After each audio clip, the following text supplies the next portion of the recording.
Good morning guys, स्वागत है आपका हमारे यूट्यूब चैनल ग्लांस एकेडमी पर। आज की इस वीडियो में हम डिस्कशन करेंगे दोस्तों लूसेंट में मॉडर्न हिस्ट्री सीरीज जो चलाई जा रही है उसमें चैप्टर नंबर 53 जो कांग्रेस के अधिवेशन से संबंधित है। इसमें हम देखेंगे कि कांग्रेस के प्रमुख अधिवेशन कहाँ पर हुए, उसकी अध्यक्षता किसने की थी और अगर कोई विशेष गतिविधि वहाँ पर हुई है या विशेष कोई एक्टिविटी या विशेष कोई नियम बनाया गया है तो उस पर भी हम बात करेंगे।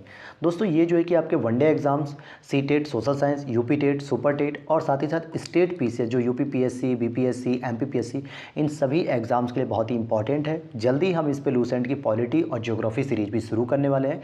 तब तक ये मॉडर्न हिस्ट्री को आप स्टडी करिए और पढ़िए। और अगर चैनल को सब्सक्राइब ना किया तो प्लीज़ चैनल को सब्सक्राइब करिएगा, बेल नोटिफिकेशन को ऑन कर लीजिएगा ताकि सबसे पहले अपडेट्स आपको मिले हमारी। देखिए पहला जो है कि अधिवेशन हुआ था 1885 बम्बई में। तो आपको स्थान सामान्यतः याद रखना है ईयर के साथ, ये चीज़ें याद नहीं रखनी पहला दूसरा तीसरा, ये जनरली नहीं पूछा जाता है आपसे, ठीक है, इसको याद रखने की जरूरत नहीं है।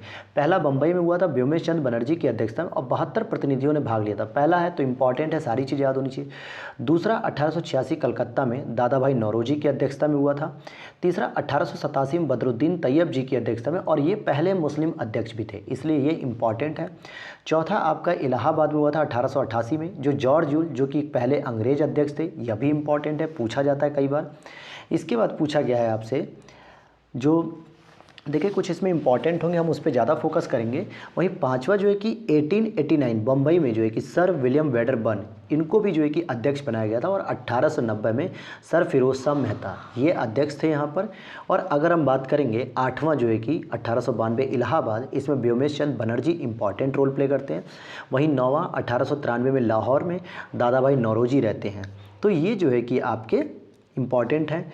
उसी के बाद अगर हम देखें बारहवां जो है कि कांग्रेस का अधिवेशन 1896 में हुआ था, जिसमें रहमतुल्लाह सयानी साहब अध्यक्ष कर रहे थे अध्यक्षता, और पहली बार यहाँ पे वंदे मातरम गाया गया। मोस्ट इम्पॉर्टेंट ये प्रश्न है, ये पूछा जाता है कि पहली बार वंदे मातरम किस वर्ष गाया गया, तो 1896 के कलकत्ता अधिवेशन में गाया गया था। अगला प्रश्न है, अब हम देखते हैं अगले टॉपिक, यहाँ से हम और चीज़ें क्लियर करते हैं। नेक्स्ट है आपका, देखिए कुछ विशेष बातें होंगी तो हम उसे भी ध्यान रखेंगे, क्योंकि अगर कोई इंपॉर्टेंट चीज़ें नहीं हैं तो हम उस पर फोकस नहीं करेंगे। बस आपको ये देखना है 1905 वाला हमें देख लेना है। 1905 का बनारस में हुआ था, जो कि गोपाल कृष्ण गोखले जी के द्वारा किया गया था, और इसमें स्वदेशी और बहिष्कार आंदोलन का अनुमोदन भी किया गया था। इसलिए इंपॉर्टेंट है कि 1905 का बनारस का अधिवेशन था, उसकी अध्यक्षता किसने की थी, गोपाल कृष्ण गोखले ने। वहीं 1906 का कलकत्ता वाला भी मोस्ट इंपॉर्टेंट है, दादा भाई नौरोजी की अध्यक्षता में पहली बार स्वराज शब्द का प्रयोग किया गया था, स्वराज शब्द का प्रयोग किया गया था। 1907 का सूरत अधिवेशन बहुत ही महत्वपूर्ण, रास बिहारी घोष इसकी अध्यक्षता करते हैं, और कांग्रेस यहाँ पे गर्म और नरम दल में विभाजित हो जाती है, जो आगे चल के 1916 के अधिवेशन लखनऊ अधिवेशन में संयुक्त रूप से आएंगे सामने। 1908 का मद्रास, जहाँ रास बिहारी घोष फिर होते हैं, जहाँ पे कांग्रेस का संविधान निर्माण किया था कि कांग्रेस किस तरीके से काम करेगी, आगे बढ़ेगी। 1909 के लाहौर में पंडित मदन मोहन मालवीय जी इसके अध्यक्ष होते हैं। और वहीं 1911 कलकत्ता में पंडित बिशन नारायण के समय पहली बार जनगण मन गाया गया था। अगर आपसे कहें कि पहली बार वंदे मातरम कब गाया गया, तो 1896 की अध्यक्षता में कलकत्ता में रहमतुल्लाह सयानी की अध्यक्षता में गाया गया था वंदे मातरम। 1911 में कलकत्ता में पंडित बिशन नारायण की अध्यक्षता में पहली बार जनगण मन गाया गया था।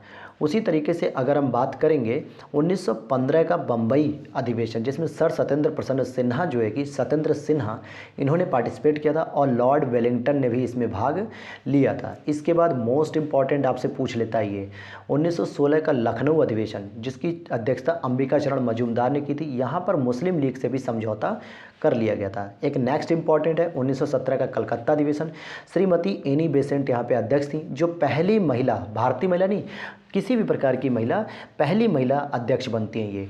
और 1918 बम्बई में, जहाँ पे हसन इमाम इसकी अध्यक्षता करते हैं, और कांग्रेस का फिर से एक और विभाजन हो जाता है।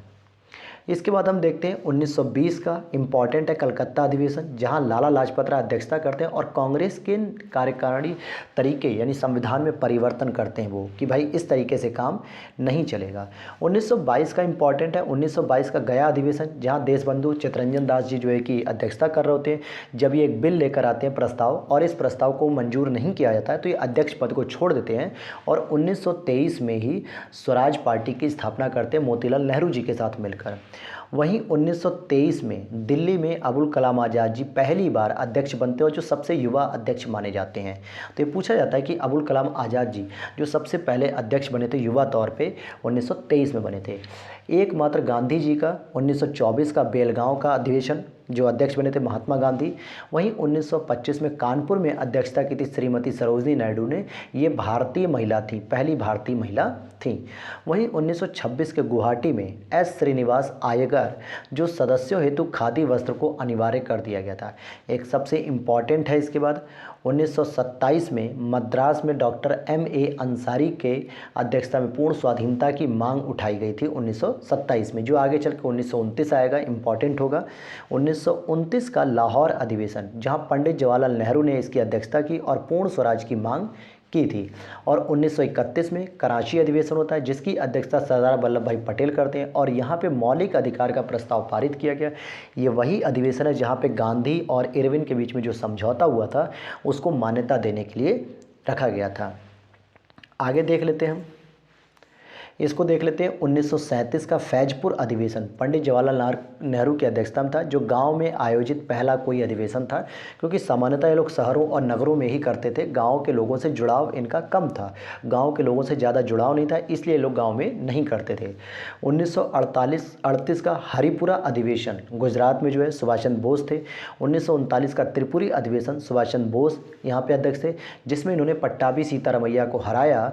और जब उनके हारने पर गांधी जी नाराज हुए तो इन्होंने अपनी क्या की अध्यक्ष पद को छोड़ दिया और फॉरवर्ड ब्लॉक की स्थापना की 1939 में। इसके बाद 1940 में सेकेंड टाइम फिर से रामगढ़ में जो है कि डॉक्टर अबुल कलाम आज़ाद जी अध्यक्ष बनते हैं और लगभग 1940 से लेके 1945 तक यही अध्यक्ष बने रहते हैं, क्योंकि सेकेंड वर्ल्ड वार के समय कांग्रेस के अधिवेशन स्थगित कर दिए गए थे, इसलिए कलाम साहब ही 40 से 45 तक अध्यक्ष थे।